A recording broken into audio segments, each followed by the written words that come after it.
I'm Cath, I live in Middlesbrough. I live with spinal muscular atrophy and I work for Pathfinder's Neuromuscular Alliance. So recently I have travelled to Australia, stopping in Singapore for a few nights as well, either way.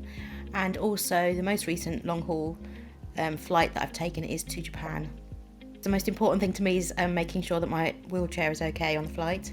So we alert the airline to the fact that I'll be bringing a power chair, and all that entails, they'll ask lots of questions. Their most important question they ask that they want to know lots about is the battery type. And then you have to let the airline know that you're going to be bringing my BiPAP, my ventilator, on the flight, and that I might want to use it. There is a special place on the website that you can let them know about that, which my home ventilation team told me about. Then also go for a hypoxic challenge test with my home ventilation team to make sure that I don't need oxygen on the flight and that I will be okay. I also make sure I let my home ventilation team that I'll be travelling, and I borrow a spare ventilator, and I also have enough battery power for the entire flight and half of that again. So I borrow an external battery for the BiPAPs as well. I always put in that bag a spare of everything. So I'll also add in a mask there that's a full face mask, so that if I have a blocked up nose on my way I can breathe through my mouth.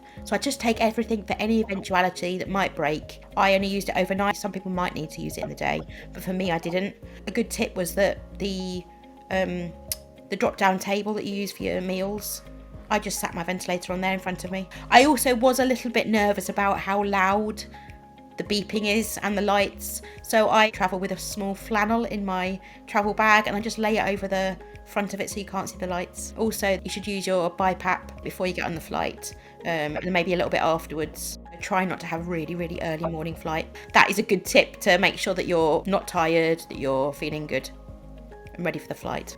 I had an upgrade of my machine between going to Australia and to Japan, and because it had gone so well in the Australia flight, I just picked up the equipment I needed, but I didn't check that it all fitted together. And when I got on the flight home from Japan, which was a night time that I wanted to sleep, I discovered I didn't have the lead that connected the external battery to my BiPAP.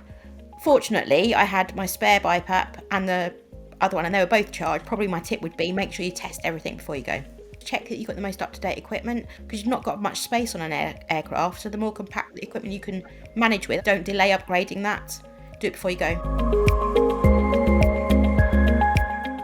Once you're in your airline seat, there's not a lot of space, so I think she would definitely say about being organised with where you place the ventilator, because mid-flight you've got to find where it's stored, if it's in an overhead locker, and how to get all of that out. I have been challenged when I've been travelling with a friend that used full-time ventilation, but it turns out that he hadn't done the right things and let the airline know in advance. I would say make sure you get advice from your home ventilation team.